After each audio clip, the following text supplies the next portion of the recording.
All right. Welcome to another edition of the Social Proof Podcast. We have a repeat guest, okay? We have the audio version last time, but this is like the video so people can like see the sincerity once he starts talking about this health and wellness. Because you're a fun-loving guy, you're like, upbeat, but once you start talking about these viruses, brother, it gets real. Yeah, it gets real. yeah. So introduce yourself to the people, man.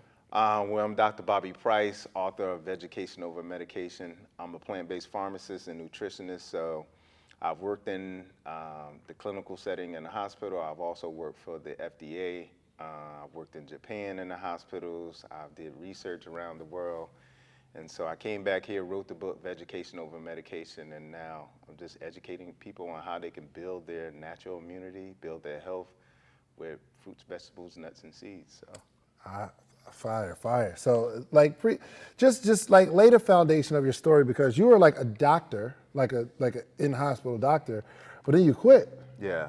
So walk us through that. Yeah, so, I mean, I love what I do. I'm a scientist by nature. And so I was working in the hospital, really enjoying what I do. But the one thing You go to school to be a scientist or a doctor, or is it? So I went to school and I got my doctorate in pharmacy. So I'm a gotcha. doctor of pharmacy. And so I'm working in the pharmacy in the clinical setting, and I noticed I started to get sick. Well, actually, I got diagnosed with high blood pressure at age 16. And this was despite the fact that I was an athlete. I only had about 5% body fat. I was a pretty good athlete, went on to play in college, and I still had high blood pressure. Oh, me too. So for me, I pretty much chalked it up to heredity. I'm like, my grandmother, my grandfather, my dad, my mom, they all have high blood pressure. So I'm like, they passed it to me. Yeah. And so as I start to get about 28, I noticed I start to gain weight too. And so now I'm like, I graduate school, I'm at the crux of my youth and intelligence, and I'm now 40 pounds overweight. And so now I'm trying to figure out not only how to balance this blood pressure, but how to get this spare tire off my waist. And so I tried everything, every diet you can imagine, every exercise program, nothing really worked. I mean, I was working out 5-6 days a week, that still didn't help.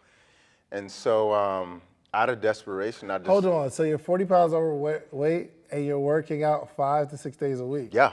And you still got the six-pack, the keg. I got a keg. That's crazy. Now, and the funny thing was, in college, I was known for abs. Like, my coaches would ask me to pull up my shirt to show the guys, like, this is why we're working on abs. And so I go from that to the kegs. So I go from literally like an 8-pack to a keg in a matter of maybe 4 or 5 years. And so, but I feel unhealthy. Like, my joints are aching. I can't play basketball like I used to. And I think that was really the thing. And the other thing was, me and my friends were loading up to go to Trinidad for Carnival. And I don't know if you know a lot about that. But it goes down. Yeah, it goes I down. Never been, but. And everybody's got skimpy outfits on. Like, and mine didn't require a shirt. And I'm thinking, like, I'm going to be on the beach, exposed to thousands of people, and now all my boys that I played basketball with, they got to see this keg now. And I'm like, nah, I got to do something. And so out of desperation, after trying everything, I was like, well, I'll try this plant-based thing. And this was— So how long? How long was before the trip?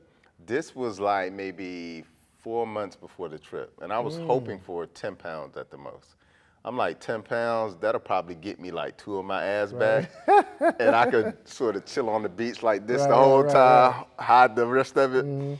And so I'm like, okay, I'll try it. I had been doing some research, and then I heard about Tony Robbins, and this was around the time that he was transitioning to a plant-based diet. I don't think he is now, but he was talking about green juices. He was talking about the importance of getting rid of meat and dairy. And so I'm like, well, this guy's pretty smart. And I'm running out of options. So I'll try it for 21 days. 21 days to create a new habit. And so 21 days in, I lost 17 pounds. Oh, wow. And I can see like 4 of my abs. So like, I'm really hyped because I'm like, maybe I can get to the 6. 14 days. 21 days. 21 days. I lost 17 pounds. So was that just plant-based, or you were still going to the gym? I wasn't going. What I was doing, I switched out of the gym because in my mind I'm thinking like, well, I don't want to bulk Right. while I'm trying to lean out. Right. So I switched out of the gym and I did just calisthenics. Okay, So gotcha. push-ups, pull-ups, jumping jacks, things like that, jump rope. Every day? Yeah, 20 minutes a day. That's it. So and then I did it for 3 or 4 days because I'm like, let's balance out this inflammation too because, I just had a whole scientific approach around the whole thing. So 3 or 4 days, 20 minutes a day, calisthenics, plant-based lifestyle, and then this is when I'm like, well, I learned a lot about herbs, so let's start transitioning back to that too. So I started incorporating a few herbs to help me get some bowel movements going. Because that was one of the things, I wasn't pooing. Like, At all? Man, like every other day. Dang. Yeah. And you're supposed to go like after you eat, right? Yeah, so 2-3 times a day. And so I noticed I wasn't pooing either. So hold on, right now, you go 2-3 times a day? Oh yeah, so I wake up and there's an automatic, let's go. So that's one. And then I have a green smoothie like I had on the way here. So your body is just like, it's like a clean system. It's like a highway from here to. Yeah, it's like a cleaner's. Wow. Yeah, so, but I go through this process for 21 days, lose 17 pounds, and I'm thinking to myself, well, let's go 30. Let's get all these abs back. For sure. And so I go 30 days, and in 30 days, I lose 32 pounds. And so now I'm seeing friends, and they're seeing me, and they're like, what the hell happened to you? Yeah. And I'm going back to the pharmacy, and patients are like, what the hell? Like, I can see the look when they come into the pharmacy. I can see, like, other physicians, like, coming and seeing me to ask me questions, and they're like, what the hell? When they're like, hey, speak to Dr. Price, and they come in and like, Right. And so now everybody is asking me, what the hell are you doing? And so literally a lot of my patients are seeing me, they're like, he got a new visible neckline, the clothes are hanging off him, and his skin is glowing. Wow. And so I literally just start writing out these plant-based prescriptions, and people love it, man. And they coming back, month after month telling me they're healed and they lost weight and they feel better, they sleep better, all these sorts of things. And so it just made me start to feel like a hypocrite at that point. And so I ended up leaving the hospital. And What year was that? This was 2012. So 2012, you left the hospital. Left the hospital. And serendipitously, a little bit later in the year, a friend reached out to me and said, hey, there's this opportunity in Japan. Would you be interested? And I was like, well, where is it in Japan? And he goes, Okinawa. And I'm like thinking, like I just did some research on Okinawa because they have a group of people called centenarians who live to 100, no disease, die in their sleep, and they eat primarily a plant-based lifestyle. So I'm like, these are the people I need to study. So I'm like, I'm interested. What was the opportunity? I was going to be working at a hospital. Okay, gotcha. And so now I'm talking to the people. I'm like, do you think I'll be able to go and meet these people and do some research? And they're like, oh yeah, we hooked that up for you. Wow. And so I jumped at it, man. Initially I ran from the opportunity, just like everybody does. When you get exactly what you want, I ran from the opportunity. I was just like, and I was sabotaging it too. Like, they were asking me why I wasn't gonna come once they figured out what I was doing and who I was and that sort of thing. And because I had just received the award for the most innovative pharmacist in the state of Georgia. Really? Yeah. And so because of a lot of things I was doing. And so I told them this astronomical price to pay me. It was like double what I would normally get paid. Yeah. And I'm thinking, like, after I tell them that, they'll leave me alone. Right. And when I sent it to them, they said, when can you come? Wow. Yeah, and so at that point, I was just like, and it wasn't about the money. It was just about, I tried to sabotage myself, and it didn't work. And so I was like, okay, I think I'm supposed to go. Yeah. And I did, and I went there, and I lived there for 3 years studying these people. And it was an amazing experience. I learned so much about how they have incorporated food as medicine literally into their philosophy of life. And so after being there for about 3 years and studying with them and learning not only like all these secrets that they have that aren't really secrets to them, they're just a way of life. I left and moved to China for a little while, moved to Thailand, India, several countries in Africa, Peru, Honduras, and then came back here where I wrote the book.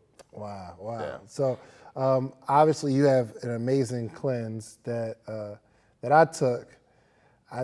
It wasn't easy. You Yeah. know, I think it's not the cleanse, it's like the actual discipline Yeah. that you actually implemented in the cleanse, which not only just works on like flushing your body, of course it flushes your body because I was flushing, you know what I'm Right. saying? And it kind of helped me feel better. Not kind of, but it really it helped me feel better. But the mental game that's man. played. That cloud gets lifted. Yeah. So talk to me about how the body and mind work together in terms of this cleanse. Yeah, man. Well, the thing is, like, we have like medicine is a reductionist theory. Like, what it does is, it takes the human body and it breaks it down into sections, and separates it. But that's not how the body works. Like, the body is this Medicine does that. Medicine does that. Traditional medicine. What do you mean by breaks it down into sections? Well, like, it says that, okay, your heart is over here and this is how it works. And then your kidney is over here and this is how it works. But they work together. Right. You understand? So in traditional medicine, they don't look at it from a holistic standpoint. If you have high blood pressure, then they treat the vital sign, the systolic over diastolic. They treat the number. They don't treat the whole human being. Your blood pressure could be because you have anxiety and depression. You probably went through something. It could be because you have poor kidney function. It could be because you're eating foods that are very thick and viscous, and they make your actual Viscosis was come on, help me out. viscous. Like, it makes your blood really thick. So like, your blood should be like water, not Kool-Aid. You see what I'm saying? And so, have you ever, like, you know, when we was growing up, the Kool-Aid would fall out the glass and it would just clump together. for sure. It wouldn't even run on the table. Like, it would just clump together. A lot of people's blood is like that. You understand? And so when the blood is thick like that, of course it's gonna put more pressure on the blood vessels, and increasing pressure increases blood pressure. So your blood pressure could be high for a number of reasons. You understand? You could have a swinging blood pressure because you don't get enough sleep. There could be a number of things, but if you come in the hospital or traditional medicine and you have high blood pressure, there's a treatment algorithm, meaning there's this regimen that everybody gets. You initially get a water pill, then after the water pill, they may up you to like something like an ACE inhibitor, like lisinopril, and then after that, they may up you to something like a beta blocker. There's a treatment tree that they go through. Everybody gets the same treatment tree. Whereas I don't believe that that's how you treat people, because the body is a unison, it's a symphony. It's all working together. You take one note out and the music goes away. It sounds like scratch, you understand? And so essentially that's how the detox works. It not only cleanses out your gut, because a lot of detoxes will only cleanse out your gut or your liver or your gallbladder, but this is a full body detox. It gets rid of, you know, heavy metals out of the body. It gets rid of that 10 to 25 pounds of fecal matter that most people have in their gut that they don't know what they have. They just think they have a big belly. You understand? You know, it gets rid of a lot of the toxicity in your blood, because when you go in the market, most of the food that's on shelves, that's in stock, I like to call it, which is 90% of the store, it has a label on it. And when you have a label on something, it means that it has additional ingredients to what the food is. So you may be buying corn flakes, but when you read the ingredients, it's like 50 ingredients inside of it. You understand? Not just corn in the so, form of flakes. Yeah, so those additional ingredients is essentially, you know, preserving to make it last longer on the shelf, to make it preserve its color, you know, to make it taste a certain way, to give it a certain flavor, like all these things that are very unnatural. And so I always tell people, when you're in the business of preserving something, that's in the business of mortuary. Like that's what they do with embalming fluid. It's to preserve the body until you actually lower them into the ground. Right. And so a lot of the chemistry that they're putting in food, that's exactly what it is. That's why they call it preservatives. It's preserving the food. Right. But the unfortunate thing is that chemistry is very deadly to our bodies. And when you really think about it, 50, 60 years ago, before World War II, processed food didn't exist.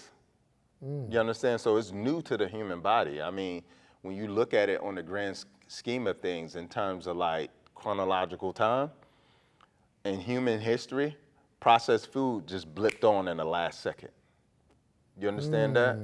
Like we haven't been exposed to this ever, which is why so many people are sick, so many people are obese, so many people are dying at a younger age, because we're being exposed to things that are unnatural that our bodies aren't able to recognize, aren't able to eliminate, which is why most people, like myself in the past, are constipated. Right. And so what the detox does is it flushes out all the elimination pathways.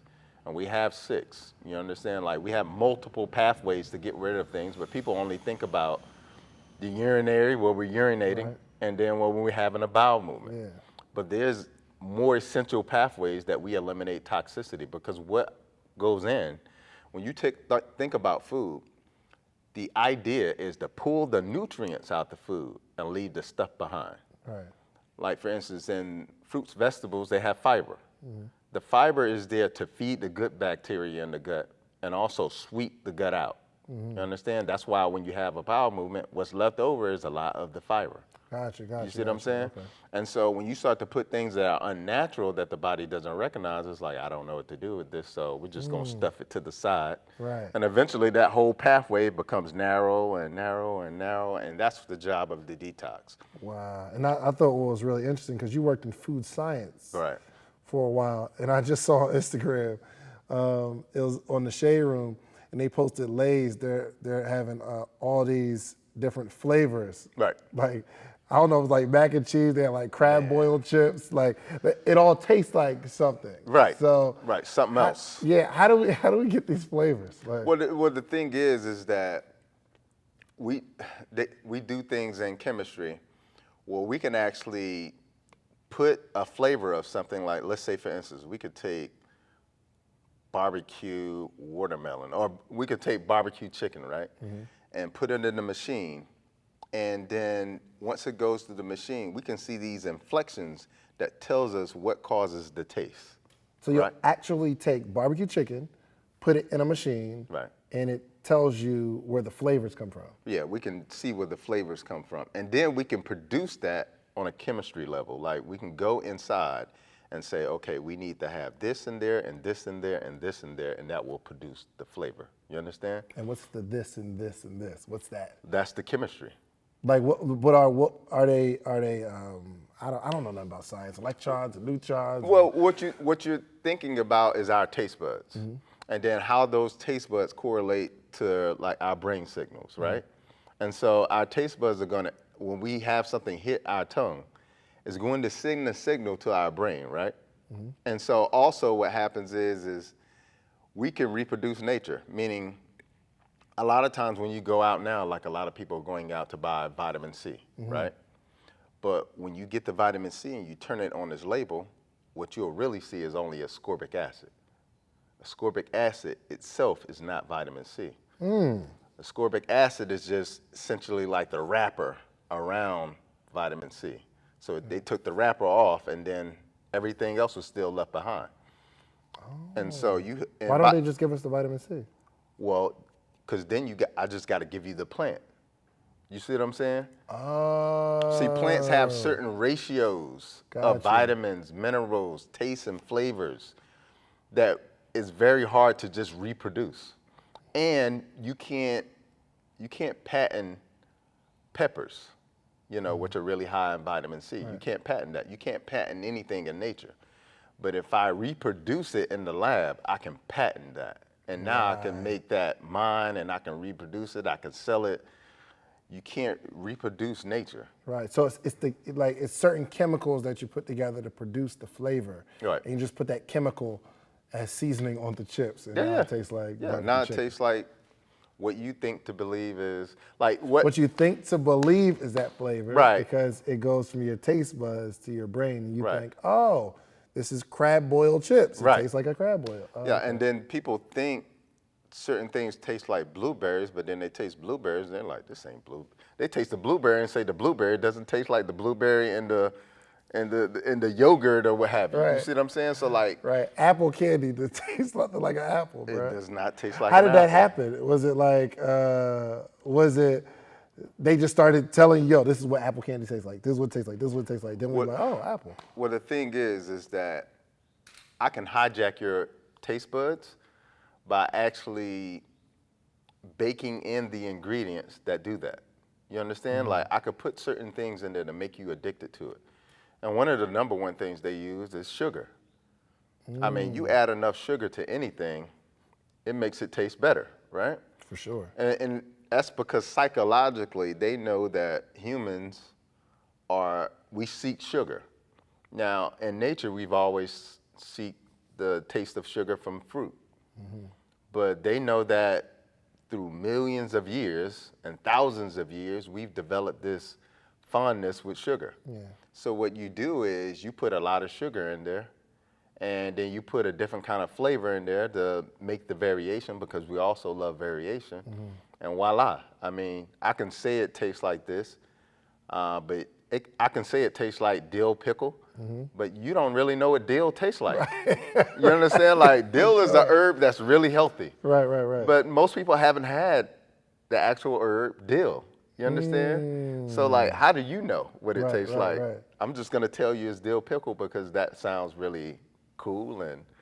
Yikes. Okay, so now you got to walk me through this this virus that's going on. Okay, Because yeah. it is now. Let's just give the date, because like things change Right. often. So today is March 16th, 2020. So give me your perspective on the coronavirus and like what is actually happening right now with it. Okay, so first thing, they call it COVID-19, this particular one. And I say this particular one because coronaviruses are actually a family. There's over 400 different coronaviruses, okay? And the coronavirus is from a family of diseases called zoonosis. Zoonosis means it comes from an animal and it's transferred to a human, okay? So these are animal-borne diseases, okay? So there's over 400. All right, 7 of those 400 are able to be transferred to humans, okay? And we're familiar with a few of them. Yeah. SARS is one of them. That's a coronavirus. It came out in 2002. There was this outbreak, but only 1,000 people died. So SARS is coronavirus too. It is a coronavirus. Okay, and then MERS. MERS came out in 2012, and that's also a coronavirus, and that's Middle East respiratory syndrome. SARS is severe acute respiratory syndrome. They're acronyms, okay? And that's the same thing with the coronavirus or COVID-19. It's coronavirus disease, coronavirus disease, COVID-19, because they discovered this particular strain in December of 2019. Okay? Does it have anything to do with the elections? Let's go conspiracy theorist a little bit. Let's go. What I can say is, what I find interesting is during election years, there's always some potential pandemic, epidemic. If you go back to the year, I think Trump was in, it was like Ebola. And I remember being in Africa, and they were like, it's a Ebola breakout in Africa. And I was in Africa at the time, and I don't watch a lot of TV, because at that time I was living in Japan, but I was just traveling to Africa.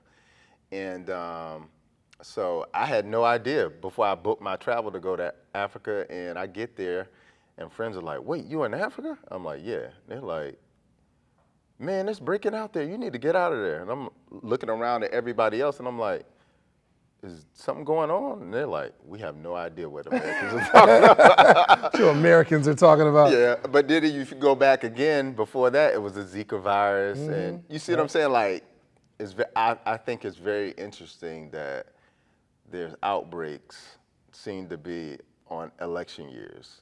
And even you go back to all the way back to 2002 with SARS, and you know, and they're not always directly related, but they're always around the election time. So I can say that, and I can say this does have huge implications globally. Like, for instance, like right now, you're not able to sort of get any drugs from China. And unfortunately, 80% of our drugs probably come from China. Wow. Like you think there's a lot of drug companies here, but the vast majority of drugs are generics. So the vast majority of them are coming from China. And even like 5G. So everybody, you saw these commercials like, hey, there's 5G now, there's 5G. And like I was telling you earlier, check your phone. Yeah, I was looking at my phone. I was like, yo, what's up? Where'd it go? Yeah, there's no more 5G. There's LTE, which is a lower version, like a super lower version. And I'm not complaining because 5G is dangerous in terms of like the radiation output that we're getting from cellular output we're getting from phones. So, but what I'm saying is that China is one of the largest producers of 5G, and now nobody has 5G anymore. You see it on their phones, and so there are very interesting implications. I don't know. Like, I'm not one of those people who like say, I got this theory that I put together and I know. No, I don't know what's going on. Like, I'm not in that, that's above my pay grade. Right. But I do see all these interesting connections that, you know, make it seem very interesting. Interesting, for sure, for sure. All right, so I want to go into exactly how this thing is attacking the body and how it's so, what's the word, contagious. Okay, yeah. Well, the reason why it's so contagious is because you can contract it because it's airborne. It can be airborne. So a lot of people you see are wearing the surgical masks. Those are the masks that you put around the ears, and they have they kind of like flap out here. Yeah. Well, since it's airborne, it won't matter because when you breathe in, you're breathing air in through here, so you still can get it with that type of mask. A surgical mask was made for a surgeon during surgery. It's actually to protect the patient, not the actual surgeon. It's so that when the surgeon is operating, he doesn't drip into the patient's wound. So it's not to protect the surgeon, it's actually to protect the patient. So we look dumb. Like when you see me, we look real dumb with the mask on. Like, yo, what are you doing? It's good, like, let's say for instance, if you have coronavirus and you cough, then you're helping the environment. But still, like, you cough, it can go out here too. Right. So in all actuality, that mask doesn't really help. But and then the other point, so that's why it's so contagious, is because it can be airborne. Gotcha. And the other reason is because you have to think about we're in a global time. Like, I could be talking to you here right now, go catch a flight, and I can be in China tomorrow. You understand? And so because we live in those type of times, that's why it's so easy for it to go pandemic, which means that it goes global, instead of epidemic, which means it's just located in China. You see what I'm saying? Gotcha. So it's in the air. So it's not necessarily just like close interaction like this, like I get it from you. Right. Like Corey's over there, she's breathing it, she has it, I can breathe it too. Right. How far does the distance travel? Well, we don't know that. And because you got to understand, it's air, and air itself can travel. Right. Like, you ever been walking and somebody ran by you and you felt the air? Yeah. So like, you can breathe out, have corona, they run by you, take that air with them. So you can't really necessarily determine like how far, what distance, that sort of thing. And so that's why you hear, you know, people coming up with these new terms like social distancing to keep yourself from getting the virus or what have you. So is that why they're trying to lock everybody in their own little house or whatever, just to kind of keep the air fresh? I guess, man. You feel like it's a government takeover a little bit? I feel like I have a unique position, and my unique position is this. There's a thing called natural selection. Natural selection is a process by which, when an organism becomes so adapted to their environment, it increases their rate for survival and increases their ability to produce offspring. Key phrase is organism becomes better adapted to their environment. Yeah. Okay. I think when we, because, and if you becoming a better adapted to your environment is essentially this: eating nature, fruits, vegetables, nuts, and seeds, provides you with immunity. You get zinc, you get vitamin C, phytochemicals, a host of things that help protect you and build your immunity, right? And those who are able to get those resources, who are able to eat really well, those are the people who are better apt to survive, right? And so when you think about it in the grand scheme of things, most people aren't eating those things. Right. You understand? So due to natural selection, you see more people dying of things that most people shouldn't die of. So you see people dying of the flu quite often. As a matter of fact, if you go on the CDC's website, they actually have a statistic that shows from October 1st to about February 20th, we had between 12,000 and 60,000 people die of flu in America. So 12,000 and 60, between 12 and 60,000 people have died between October and February. Okay, this is normal. Like, it's so normal, you haven't heard of that statistic. It's so normal that only about 3,600 people have died in China, but that gets more news. You understand? Right. So, like, what I'm trying to help you understand is that the fourth leading cause of death for all humans is respiratory infections. That's the fourth leading cause of death. And when you start to think about it in the grand scheme of things, we don't eat healthy, right? We stress, Right. we're dehydrated, we don't sleep enough, we don't build immunity anymore, because how you build immunity is when a baby comes out through the vaginal canal, it's like getting a swab of good bacteria. That's the first exposure to good bacteria to go inside of their body and start building immunity. Right. Most people have C-sections now. The second way we introduce immunity to the body is through nursing, breastfeeding. Most people don't breastfeed anymore. Right. The other way we get it is through germ immunity, meaning playing in the dirt, playing with other kids. Most kids don't play anymore and go outside anymore. Wow. So when you start to think about it, through natural selection, a lot of people aren't just going to make it because they're not using what nature has evolved with us. Right. The fruits, the vegetables, the nuts and seeds, normal or childbirth, breastfeeding, Right. being outside in the sun, which produces vitamin D in our body that then boosts our immune system. You see what I'm saying? So, like, unfortunately, it's not just one thing. A lot of people are saying one thing, like wash your hands. And I'm not saying washing your hands isn't a good thing. I'm just saying we're not doing all the other stuff. Right. You know, and because we're not doing all the other stuff through a natural selection process, the people who are weak, immunity-wise, are falling off and dying at a higher rate.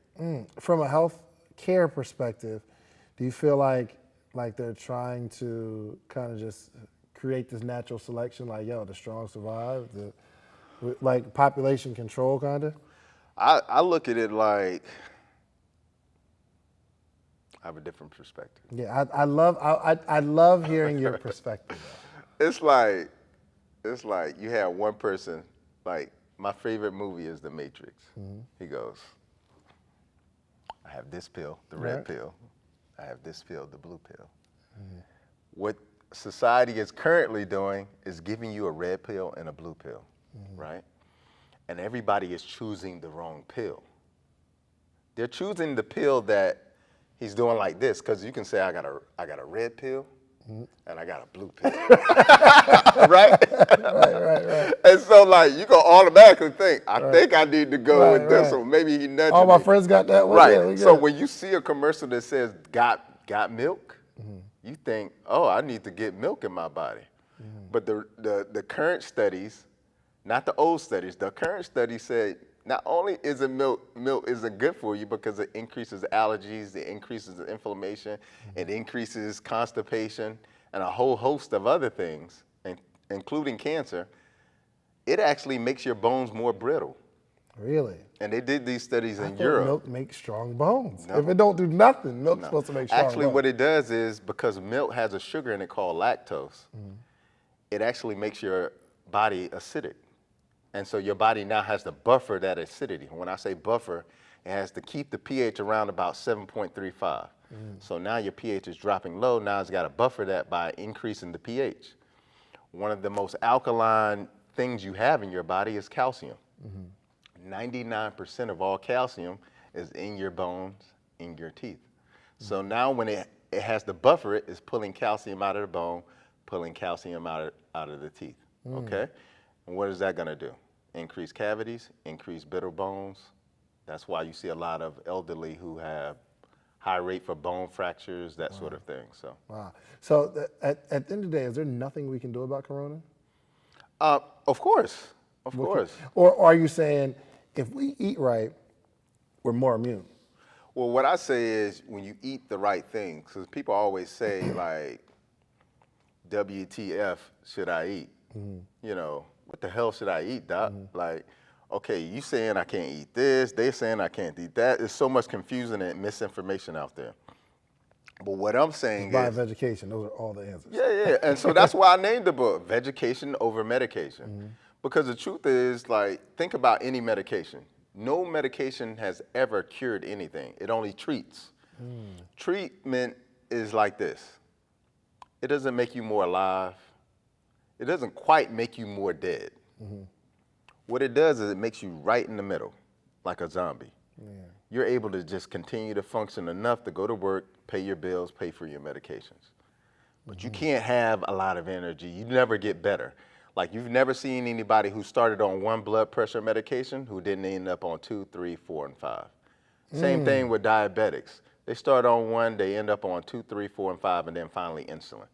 They always get worse progressively because it's treating it, meaning it's treating the number. And so you can make the number lower or normal, but it doesn't mean that the body isn't still disintegrating. The body isn't still getting worse just because the number is adjusted. The damage is still occurring. The havoc is still being wreaked on your body. Gotcha. So what I'm saying is what we need to do is not only adopt a plant-based lifestyle, which has all the phytonutrients that fight cancer, that has all the minerals, things like iron. People know, like, when you have an iron deficiency, there are side effects. You know you have an iron. You're eating a whole bunch of ice. You have low energy. You feel cold all the time. Like, there's symptoms from having a mineral deficiency. The same thing with vitamin D. How do you get more iron? Well, it's the same thing. Like, it comes from the ground. Because I be cold, man. Yeah, like, I be cold but sometimes. Like, that's dang. the thing. Like, minerals come from the ground. You see what I'm saying? Like, it's the same thing I was talking about with getting immunity by playing in the dirt. Like, I remember being a kid eating a mud pie because this girl was so cute. Like, I was thinking to myself, like, she was like, here, and I was like, And so, you know, but because we're in nature, playing in the dirt, you know, because, like, my grandmother had, like, fruit trees in the backyard, you know, we were just always exposed to things that were in nature, so we were putting them in our bodies, but now we're not. Gotcha. So what I'm saying is we have to return to nature. The other thing is don't stress. Like, this coronavirus is just like the flu. When you look at the symptoms of the coronavirus, it's like the flu and the cold. Runny nose, sometimes coughing, you know, mucus production, shortness of breath. All the symptoms you would see with the flu and a cold or like a bronchitis infection, upper or lower, it's the same symptoms. And the other thing, when you think about it in the grand scheme of things, the reason why China was a little bit more deadly was for a few reasons. A, they smoke a lot there, way more here than here in the U.S. Because you're able to do advertisements there. Like, you can put a billboard up with somebody cool smoking a cigarette. You can't do that here anymore. It's illegal. So smoking rates are higher there, which means that they're going to have more resins. And this is a respiratory disease. The other thing you have to think about, there were 3,600 deaths there, but also China has 2 billion people there. So number-wise, you can't compare America to China because we only have 250 million. Right. Now, if you're a billionaire like Jay-Z, you understand, like, when somebody say, I got 250 million, you'd be like, nah, I got 2 billion. You know there's a huge difference. Yeah, for sure. It's not just a little. Yeah. It's like, it's a huge difference. Right. And so when you look at the numbers, you can't look at them the same. And so, like, a lot of times when people are out there and looking at the numbers, that's what I'm trying to help them understand. It's a little bit different. You can't look at it the same. Gotcha. It's way different. And so I guess what I'm trying to say in the grand scheme of things is we can do something. We can keep our bodies clean. Because when your body isn't clean, you can't build immunity. Right. Just think about it. Like, this gut is responsible for a lot of things. Like, people think they're eating food and getting value out of it, but if the lining of your gut is filled with fecal matter from decades ago, if you got 10 to 25 pounds of undigested food in your gut and you're eating, you think you absorbing a lot of that nutrients? And now think about, even if you're not eating a healthy diet, which doesn't have a lot of nutrients in the first place, you're definitely not getting it. So that's why it's first important to clean out your body, because your body is designed to fight viruses, meaning antibiotics don't fight viruses. Vaccines don't even. What vaccines do is they give you a weakened form of the actual virus. So they take the coronavirus strain or the flu virus or whatever you want to call it. They take it, they give you a dead form of it. So they make it not alive and they give it to you, right? And then your immune system is able to fight against this weakened pathogen, right? And then you have two branches of your immune system: innate, which is for immediate response. That's like if you get a cut and you want to prevent, you know, it from getting infected. Then you have adaptive, which is memory. It means it's like a sniper. It sees something foreign, like a virus come in, it shoots it, put a tag on, and it says, I know I have a treatment plan for when this comes back. So that's why a lot of times when people take, you know, a vaccine or something, they never get it again. But our bodies are set up to do that anyway. I used to do vaccination, but my vaccination growing up was my grandmother sending me in the room with my cousin who had chicken pox. Right. And then I get chicken pox and I never have to worry about it again. Yeah. So you see what I'm saying? Like, when people say, do you vaccinate? I'm like, yeah, I do. So it's like like the flu shot. So you're saying in the flu shot, they're giving you a dead flu cell. Yeah. So that your body can, Yeah, well, not dead, but weakened. Yeah. So that your body says, oh, there's a weak one. Let's Yeah. jump them. Right. And then eventually when they see more, it's like, yo, I know how to attack this. Right, right. But my position with viruses, because viruses are very different from bacteria and fungus. Right. Like, Is flu shot the same as corona? well, I mean, COVID. COVID-19 and then influenza, they act in a very similar way. Meaning the protein receptors, they call it corona because a corona is like the sun. And that's what the actual coronavirus looks like. Gotcha. It looks like a corona of a sun. Wow. All right? And so that's why they call it coronavirus. All right? But the protein receptors on it, they can either have the type of receptors that only attach in your nose and then you'll have a runny nose. Or they can have the kind that can get down, the type of receptors that can get into the lung tissues, and then that's when you get the respiratory infection. Gotcha. So that's the difference between like when you're sick, y'all got a cold. You got a head cold or a chest cold? Exactly. And it's the receptor is attacking one of those. Yeah. So in terms of, is it the same, or they're different in how they work, but they do the same thing. They attach to the same place, they cause the same issues. You understand? So Does COVID just have a whole bunch of receptors that attacks everything?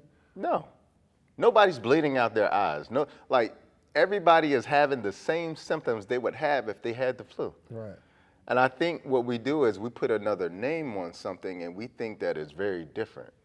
That's what I was saying in the beginning. In science, you know, we just separate everything. But if it were up to me, I'd be like, oh, this is another flu. Yeah. I wouldn't even say another. I would just say this is the flu. It does the same thing. You understand? Gotcha. I wouldn't even put another name on it. There's no need for that. Like, it's a waste of time. It's more something out of a store in my memory bank. Like, I wouldn't even put another name on it.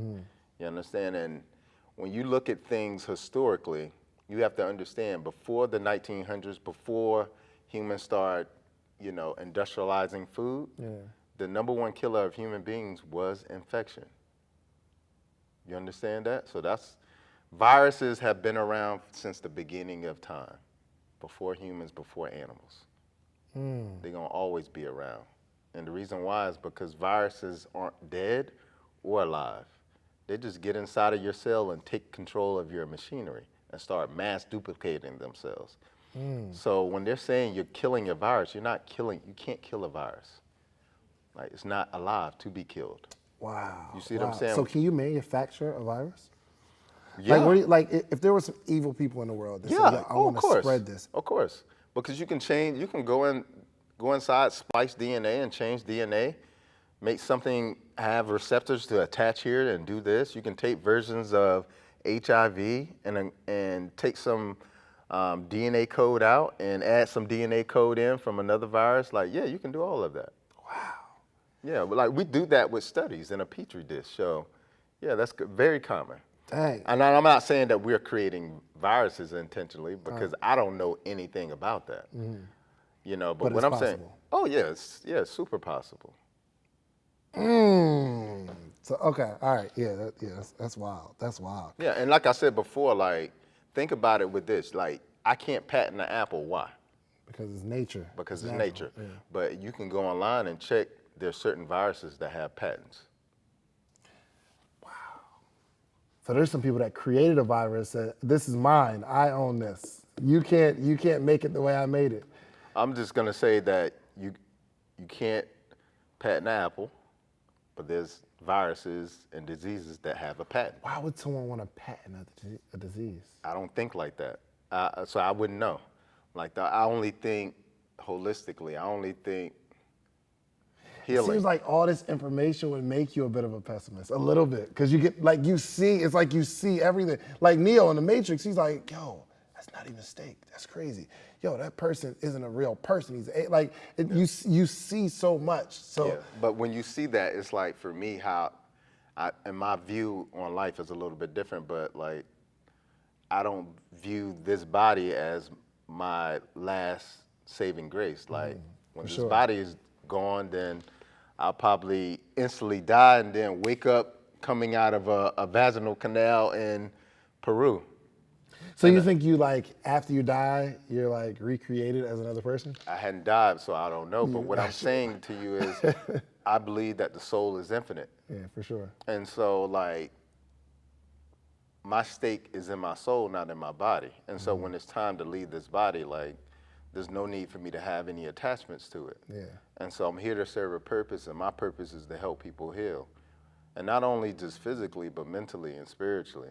And so that's why, for me, my idea is to help people create this calm and peace in their life, because it's a default state. It's not something to attain, it's something we've gotten away from. And so I don't think like that. Yeah. Why people would do something like that. Right. And the other thing is I'm good at is none of my business. Oh, for sure. You know what I'm saying? Sure. My business is to be as healthy as possible. Yeah. My business is to enjoy life. My business is to help other people. It ain't none of my business why people want to do that. I will never be able to understand that because it's not how my brain is wired. I wouldn't be able to think. Because everybody thinks they're doing the right thing. Yeah. I mean, the Nazis thought they were doing the right thing. Yeah, for sure. You see what I'm saying? So I'm not wired to think why this would be the right thing. Wow. So what is your mission right now in detail? What do you wake up every day and think, this is what I'm going to go do? Well, the first thing I think is, I wake up ready.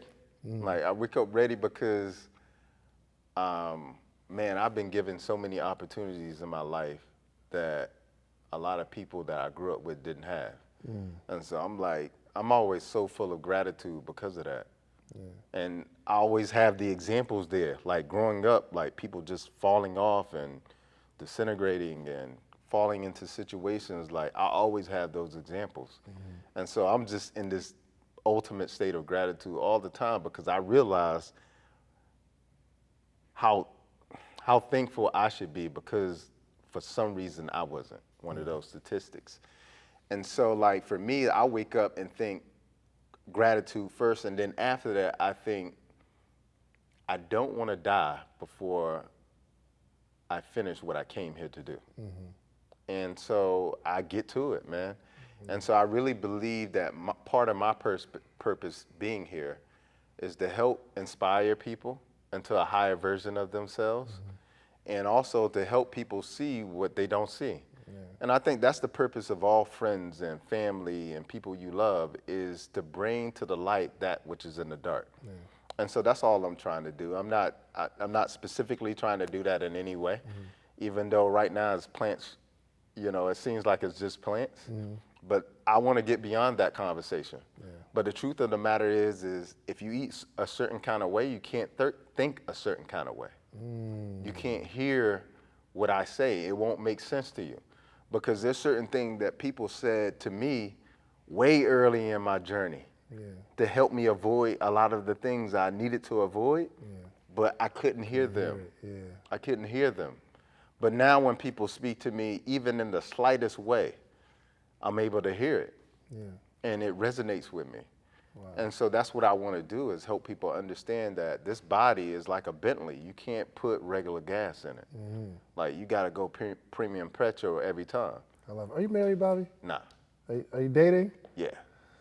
Yo, could you date somebody that's not vegan? That'll be tough. That'd be tough. Because again, like, it's about how the gas you put in determines the function.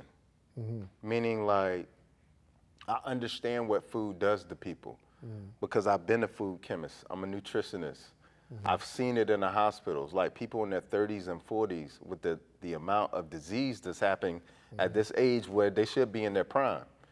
And so I understand that when I date somebody, there's a certain thinking there. And I'm not saying that people who eat meat and dairy aren't intelligent and can't be intelligent, but you have to move beyond intelligence. You have to move into compassion. You have to move into like thinking spiritually. You have to move into a space where you're able to download things from places the same way the Wi-Fi has no connection. You have to have that connection in that download space. What if they have that connection? They just like steak. But then I understand that what state is going to give them in life, health-wise. And now I have to be there to take care of them. You know, there's this lady in Florida, she's maybe in her 70s or 80s, but she looks like she's 30 because she's been plant-based for over 30 years. Now, she started the journey 30, 40 years ago, and her husband didn't. Her husband looks 80. You understand? It's about choice, man. And so you have to, I understand that in dating, I'll be making a choice. If somebody chooses to eat that way, I have to accept that about them. I can't tolerate them. If I tolerate them, I'm going to be saying, you eat that way and I still love you. If I accept them, it means I have to say, I accept that if you get sick, I'm going to take care of you, which I do. Even if somebody is vegan, you know, it doesn't mean that you're going to be healthy, because some people eat vegan junk food, right? You know, but if you eat healthy, plant-based vegan, then essentially you have no worries when it comes to health, except stepping off of a corner and getting ran over by or somebody giving you a knife or a shiv in the back or something like that. But essentially you have no health concerns. Wow, so. That is awesome. So look, Bobby's up for grabs, y'all. Okay? As of this moment, right? All right. So real quick, man, I want to wrap up with a question that I ask every guest that's on here. Where do you see yourself in the next 5 to 10 years? Accomplishing what in the next 5 to 10 years? You know, by God's grace, we're still here. Just so that we can look back at this interview and say, wow, I remember Dr. Bobby said he was going to cure cancer, and he did. Look, or you know what I mean? Like, so what do you think you'll accomplish, or where do you think you'll be in the next 5 to 10 years? Well, I hope at that point, I hope to have a farm with a wellness bed and breakfast there, so that people can, it'll create an environment for people to sort of get away from society and come into this very sterile, healthy, holistic environment and experience what it feels like to eat well, live well, and be around good energy. So that's one of the things that is really big on my heart, and I know I love to accomplish, if not in this lifetime, essentially get done. And then the other thing is just continue to inspire people, continue to show people the highest version of themselves and show them like pathways to get there, because it's not just one pathway. You know, there definitely wasn't one for me. And I think other than that, just, you know, have my space where I can disappear and, you know, continue to travel and have somebody by my side I love and can share all that with. Somebody by his side, ladies. You know what I'm saying? He's up for grabs. I'm telling you. Okay, 5 to 10 years, you in his future. Now, let everybody know how they can get in touch with you and tell them, you know, about the cleanse and who needs it. Yeah, so essentially the cleanse is for everybody, because essentially it's like doing oil change. Like we do an oil change for our cars every 3 to 4 months. We do maintenance on our cars, tune-ups, even get it detailed. Well, we have no processes like that for our bodies. So it's a full body detox, and most people haven't did one. So it's essentially for everybody. It's a maintenance plan, it's a health plan, it's a gap plan for those who want to maintain their health and their highest version of thinking and energy, sleep well, that sort of thing. So that's who the cleanse is for. You can go to my website, www.drbobbyprice.com. I'm also on Instagram as Dr. Holistic, DOCTOR HOLISTIC, and I'm on Facebook and Instagram as Dr. Bobby Price. So. I love it. I love it. Yo, make sure you follow Dr. Bobby. Yes, he's speaking at Social Proof. Okay, amid the COVID-19 scare, we are going to be doing an online summit. Really, it's going to be the largest online summit that you've ever experienced. I'm looking forward to that too. Bro, I can't wait. Yeah. I can't wait. It's for the people who can't travel, and I feel like we can take this information international, because not everybody has this type of access to get this type of information. Now, some people, they just eat bad because they've never had a chance to talk to you. So they're oblivious to, they see, you know, what the health, or they see like this whole plant-based lifestyle, or they see the healthy junk food and they feel like, oh, well, it's fine. It's healthy. It's an impossible burger. It's impossible. Yo, but first off, I saw, okay, I want to talk about that real quick, because somebody was like, yo, Google what it is. Like, somebody said, yo, what's in it? I was like, I don't know, it's plant-based. And then I realized that it's genetically modified soy. Right. Anything wrong with that? Yes. So talk to me about that. There's a huge amount wrong with that. Well, first of all, soy has a lot of estrogen in it. And I think that when they compared the estrogen in the Impossible Burger, it was like taking a couple birth control pills. So think about that. The other thing is, with it being genetically modified, and people have the argument genetically modified is good, genetically modified and bad. In my opinion, I write about it in my book in the chapter Seeds of Deception. I don't believe any genetically modified anything. Like a genetically modified human wouldn't be good, right? You know, and you know, I always tell people, they like, well, why don't you drink milk? I was like, I don't drink milk for this, you know, the same reason I wouldn't drink milk for calcium in my bones is the same reason I wouldn't use, you know, a cow's blood for a transfusion. It's not meant for me. Right. And so, like, anything that's man-made, we haven't evolved with. Our bodies won't recognize it.